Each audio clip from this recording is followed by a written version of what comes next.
नमस्कार, day to day news Bharat में मैं देवेंद्र कुमार आपका स्वागत करता हूं। Day to day news Bharat आपसे वादा करता है कि हम पूरी निष्पक्षता के साथ पत्रकारिता करेंगे। हमारा कोई भी पत्रकार किसी से किसी भी तरह का कोई उपहार या विज्ञापन स्वीकार नहीं करेगा और ना ही किसी को ब्लैकमेल करेगा।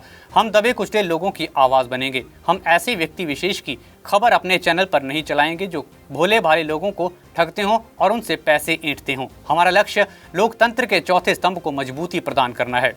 शिमला में भारी वर्षा के कारण हुए नुकसान के बाद नगर निगम ने अब 135 मुरम्मत के कार्यों के प्रस्तावों को मंजूरी दे दी है। इन प्रस्तावों पर कुल 10 करोड़ 45 लाख रुपए खर्च होंगे। ये पैसा आपदा प्रबंधन फंड के तहत मांगा गया है। जैसे ही बरसात खत्म होगी, शहर में सड़कों, रास्तों और नालों की मुरम्मत शुरू हो जाएगी। देखिए day to day news Bharat के लिए हमारे संवाददाता अनीश चौहान की ये रिपोर्ट। नगर निगम शिमला की मासिक बैठक में जनता को राहत देने वाले कई फैसले लिए गए। महापौर सुरेंद्र चौहान की अध्यक्षता में हुई इस बैठक में बरसात के कारण हुए नुकसान की भरपाई से जुड़े 135 प्रस्तावों को मंजूरी दी गई है। इन सभी कार्यों पर 10.45 करोड़ रुपए खर्च होंगे। यह पैसा नगर निगम ने आपदा प्रबंधन के तहत जारी करने की मांग की है। बरसात खत्म होते ही शहर में मरम्मत कार्य शुरू हो जाएंगे, जिससे आम जनता को राहत मिलेगी। वहीं बैठक में कई पार्षदों ने आरोप लगाया कि उनके वार्ड के नुकसान को नज़रअंदाज किया गया है। कनलोग वार्ड के लिए 20 प्रस्ताव शामिल हैं, जबकि कुछ वार्ड ऐसे हैं जहां एक भी प्रस्ताव नहीं। महापौर ने सभी पार्षदों से अपील की है कि वे अपने वार्ड के प्रस्ताव जल्द से जल्द भेजें ताकि उन्हें भी शामिल किया जा सके। महापौर ने कहा कि शहर में सभी भवन मालिकों को 15 सितंबर तक प्रॉपर्टी टैक्स के बिल जारी होंगे। अभी निगम ने 31,000 में से 26,000 भवन मालिकों को बिल जारी कर दिए हैं। बाकी 5,000 को 15 सितंबर तक बिल जारी कर दिए जाएंगे। महापौर सुरेंद्र चौहान ने कहा कि 15 सितंबर के बाद टैक्स इंस्पेक्टर फील्ड में जाएंगे और टैक्स चोरों का पता लगाएंगे। वहीं कुत्तों का पंजीकरण करवाने पर ही नगर निगम टैक्स, कूड़ा शुल्क आदि की NOC जारी करेगा। इसके बाद ही लोग नए भवन का निर्माण और नक्शे के लिए आवेदन कर पाएंगे। इसके अलावा जो लोग कुत्ते बेचते हैं उन्हें भी निगम से लाइसेंस लेना अनिवार्य होगा। नगर निगम सदन में महापौर सुरेंद्र चौहान ने शहर में लावारिस कुत्तों की वैक्सीनेशन को लेकर भी चलाए जा रहे अभियान की जानकारी दी।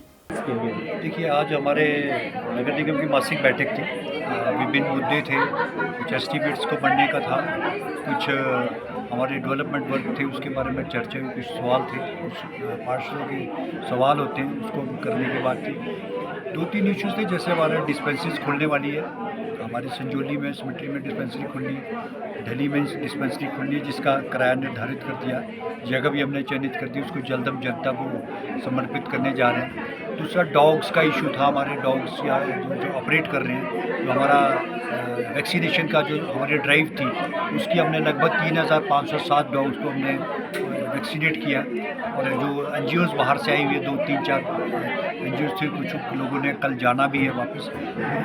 1 तारीख को माननीय मुख्यमंत्री से हम इसकी क्लोजिंग करवा रहे हैं और इसके साथ हम बड़े लेवल का जो है वो स्टेलाइजेशन का बहुत बड़ा प्रोग्राम हम चलाने जा रहे हैं। इंजेक्शन का कार्य पूरा हो जाएगा, उसके बाद इसको पूरा करने जा रहे हैं। और भी बहुत सारे इश्यूज़ थे जो डेवलपमेंट से रिलेटेड थे। कुछ हमारे एस्टीमेट्स जो बरसात में हमारा नुकसान हुआ है, हमारा बरसात के जो काफ़ी लोगों के काफ़ी अलग अलग वार्ड्स के, क्योंकि इसको पोर्टल के माध्यम से हमको उसमें डालना पड़ता है। रोज़ का जो हमारा नुकसान होता है उसके हिसाब से हमको हर रोज़ पोर्टल में डालना पड़ता है उसके। और अगले हाउस के लिए और जो जितना बचाव हमारा नुकसान जो हुआ उन वार्ड्स को भी हम डालेंगे। तो ये सारी चर्चाएं हमारी इसमें हुई है।